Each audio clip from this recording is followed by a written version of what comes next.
नहीं होने वाली है। आप हर कंपटीशन, कोई भी कहेगा कंपटीशन, उसको आप क्या करेंगे, बीट करेंगे। तो चलिए सबसे पहले हम लोग बात करेंगे नेचुरल नंबर यानी प्राकृतिक संख्याएं। प्राकृतिक संख्याएं को इंग्लिश में बोलते हैं नेचुरल नंबर्स, ठीक है।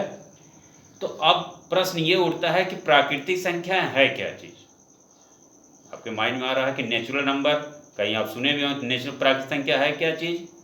तो कोई चीज की काउंटिंग जो करते हैं यानी गिनने में प्रयुक्त होने वाली जो संख्याएं हैं उसी को बोलते हैं प्राकृतिक संख्याएं। अब कोई चीज अगर दे दिया जाए, आप काउंटिंग करते हैं, कैसे काउंटिंग करते हैं, 1 2 3 4 5, 1 से ही स्टार्ट होता है। तो यही जो नंबर है यानी 1 से लेकर के इन्फिनिटी तक का जो नंबर है वही है नेचुरल नंबर यानी प्राकृतिक संख्याएं। तो अब चूंकि डिफिनीशन क्या देंगे इसका, ये आपके सामने है। वे संख्याएं जो गिनने में प्रयुक्त होती हैं प्राकृतिक संख्याएं कहलाती हैं। प्राकृतिक संख्याएं को के समुच्चय को n से प्रदर्शित करते हैं और n इक्वल टू क्या हो गया, देखिए 1 2 3 4 so on। तो एक से लेकर के अनंत तक की जो संख्याएं होगा वो क्या होगा, प्राकृतिक संख्या, जिसमें कोई डाउट तो होनी नहीं चाहिए। अब प्राकृतिक संख्या के बाद दूसरी चीज हम पढ़ने वाले हैं पूर्ण संख्याएं, जिसे बोलते हैं होल नंबर्स।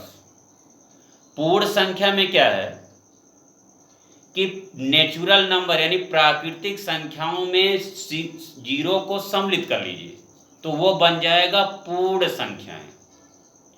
तो प्राकृतिक देखिए इसका, अब चूंकि ये है इसका डिफिनीशन कैसे देंगे, तो प्राकृतिक संख्याओं के साथ शून्य को सम्मिलित करने पर प्राप्त होने वाली संख्याएं पूर्ण संख्याएं कहलाती हैं। कहीं आपको डिफिनीशन देना है तो ये आप डिफिनीशन लिखेंगे। सभी पूर्ण संख्याओं के संग्रह को कैपिटल W से प्रदर्शित करते हैं। तो W बराबर होगा क्या, 0 1 2 3 4 so on। तो ये हो गया पूर्ण संख्याएं। तो दोनों में आपने क्या देखा कि प्राकृतिक संख्याओं के साथ अगर शून्य को सम्मिलित कर लें तो बन गया पूर्ण संख्या। अगले पूर्ण संख्या के बाद आता है आपका इंटीजर्स। अब कहेंगे इंटीजर्स क्या है, इंटीजर्स को यानी कि उसका हिंदी है पूर्णांक। पूर्णांक को इंग्लिश में बोलते हैं इंटीजर्स। अब ये क्या चीज है, देखिए कि सभी पूर्ण संख्या, अब इसका डिफिनीशन देखिए क्या है, सभी पूर्ण संख्याओं तथा प्राकृतिक संख्याओं के ऋणात्मकों के संग्रह को पूर्णांक कहते हैं।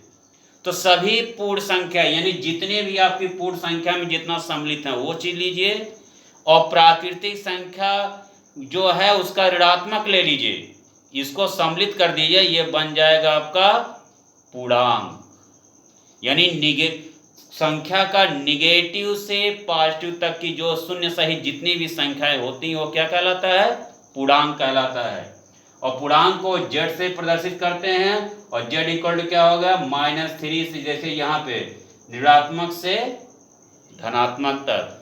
तो इस तरह से आप पूर्णांक कह सकते हैं कि इसके जो है दो भाग कर सकते हैं इसको, ऋणात्मक पूर्णांक और धनात्मक पूर्णांक, यानी निगेटिव इंटीजर्स और पॉजिटिव इंटीजर्स, ठीक है। तो अब पूर्णांक के बाद आएगा परिमेय संख्याएं। तो परिमेय संख्याएं क्या है, देखिए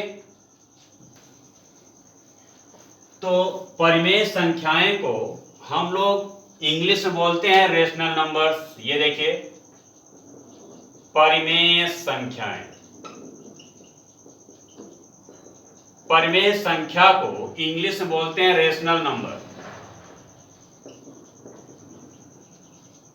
रेशनल नंबर्स। अब परिमेय संख्याएं क्या है, वे संख्याएं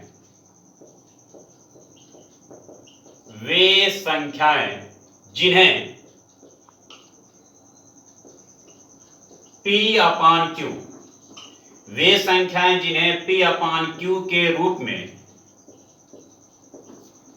लिखा जा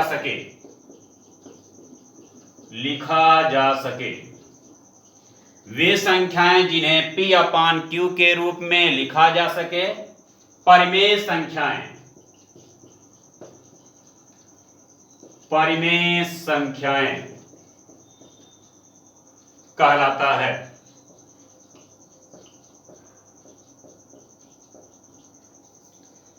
जहां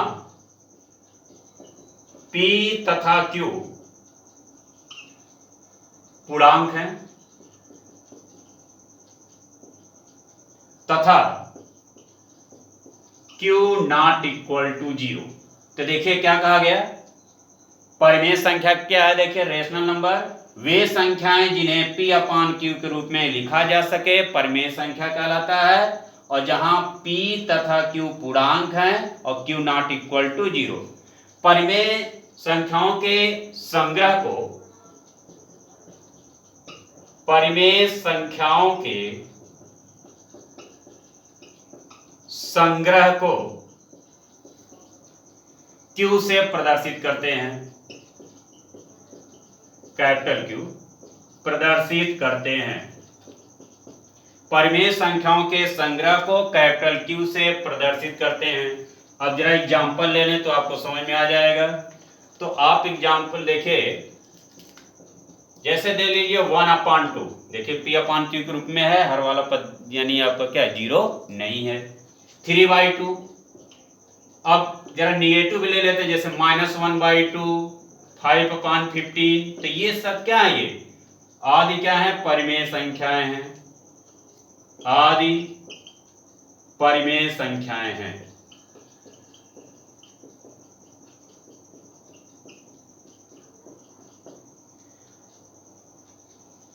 जब परिमेय संख्या हो गया तो अब बात यही करेंगे अपरिमेय संख्या की। क्या करेंगे, अपरिमेय संख्या। ये देखिए हम यहां लगा दिया अपरिमेय संख्या है। अपरिमेय संख्याएं को इंग्लिश में क्या बोलते हैं, इरेशनल नंबर।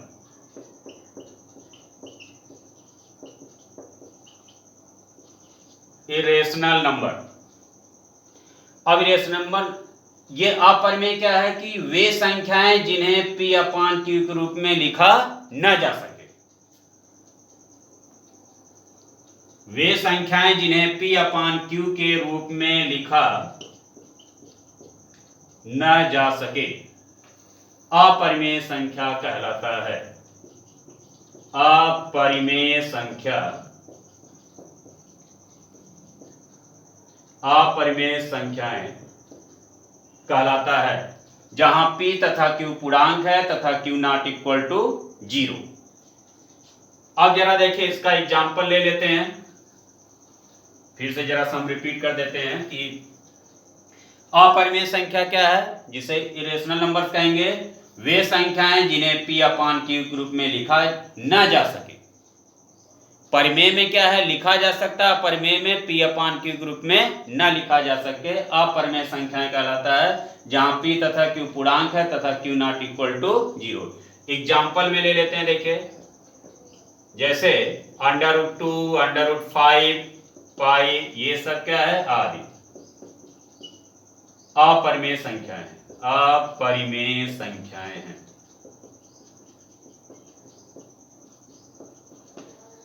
तो परिमेय देखा हम लोगों ने, अपरिमेय देखा। अब बात आ रही है देखिए वास्तविक संख्या की। तो इसको भी बता रहे हैं वास्तविक संख्या क्या है। वैसे इसके बारे में थोड़ा डिटेल हम लोग करेंगे क्लास 10th में। तो वास्तविक संख्या के बारे में भी जरा सा देख लीजिए। वास्तविक संख्याएं,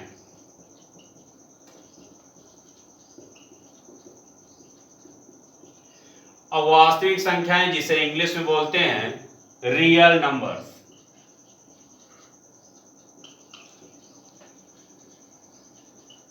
रियल नंबर, वास्तविक संख्याएं। तो अब जरा देखिए परिमेय और अपरिमेय, परिमेय और अपरिमेय, परिमेय और अपरिमेय संख्याओं के, परिमेय और अपरिमेय संख्याओं के संग्रह को वास्तविक संख्याएं, वास्तविक संख्याएं कहते हैं।